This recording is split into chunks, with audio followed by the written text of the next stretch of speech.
Welcome to my channel. I'm so glad you're here.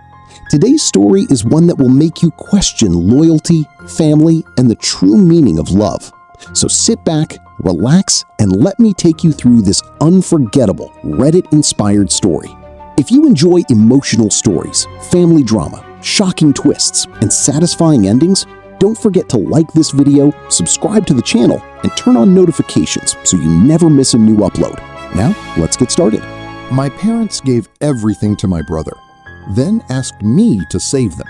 I never thought I'd be the kind of person to post my family drama online, but here I am. I'm 32 years old. I have a stable job as a software engineer, a wonderful wife, and a 3-year-old daughter. From the outside, my life looks pretty normal. What most people don't know is that I haven't spoken to my parents in almost 8 years. Growing up, there were only 2 rules in our house. Rule number 1, my older brother Jake was always right. Rule number 2, if Jake wasn't right, refer back to rule number 1. My parents never actually said those words, but that's exactly how they treated us. Jake got a brand new car when he turned 16. I got a used bicycle. Jake failed 2 classes in high school, and my parents hired private tutors. When I struggled with math, they told me to work harder. Jake wanted to attend an expensive private college. My parents emptied most of their savings to pay for it. I earned a scholarship to a state university. Instead of congratulating me, my dad said, "Good, at least you won't cost us anything." That sentence stayed with me for years. After college, I found a small apartment, worked 2 jobs, and slowly built my career. Jake, on the other hand, bounced between jobs every few months. Every time he got into trouble, my parents bailed him out. Credit card debt? They paid it. Car repossessed? They bought him another one. Business failed? They invested even more money. It was like watching someone pour buckets of water into a leaking boat. Then came the moment that changed everything. Our grandmother passed away. She left each grandchild $100,000. For the first time in my life, I felt like I had a chance to build something for myself. I planned to use the money as a down payment on a house. A week after the funeral, my parents invited me over for dinner. Everything seemed strangely friendly. My mom cooked my favorite meal. My dad even asked about work. Then, right before dessert, he cleared his throat. Jake needs help. I already knew where the conversation was going. Apparently, Jake wanted to open another business. This time, it was supposed to be different. It always was.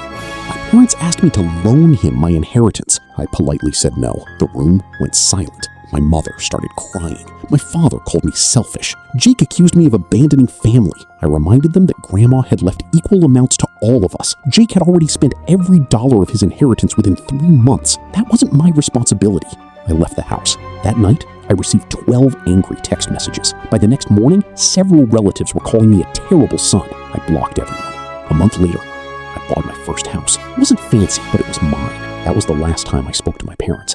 Over the next 8 years, my career took off. I earned promotions, started investing, married the love of my life. We welcomed our daughter. Life wasn't perfect, but it was peaceful. Then, last Tuesday, my phone rang. Unknown number. Normally, I don't answer those. For some reason, I did. Hello? I immediately recognized my mother's voice. She sounded older, weaker. She didn't ask how I was. She didn't apologize. She simply said, "We need your help." I stayed silent.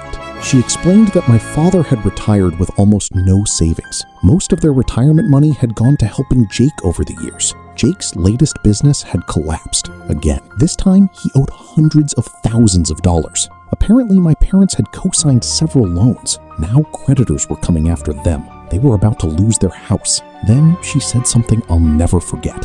"You're our only hope." I almost laughed. For 30 years, Jake had been their only hope. Now suddenly it was me. I asked one question: "Where's Jake?" Silence. Finally, she admitted he had moved overseas with his girlfriend. No forwarding address, no phone number. He had disappeared. The same son they sacrificed everything for had vanished. She asked if I could pay off the debt. She even suggested I could refinance my house. I looked over at my daughter, who was coloring dinosaurs at the kitchen table. I realized something.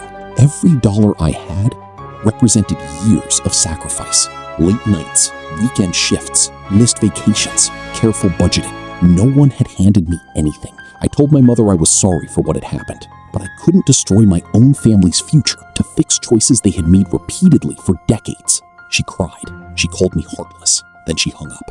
A few days later, my aunt called. She tried guilt, then anger, then religion. She said family always comes first. I asked her how much she was contributing. She hung up.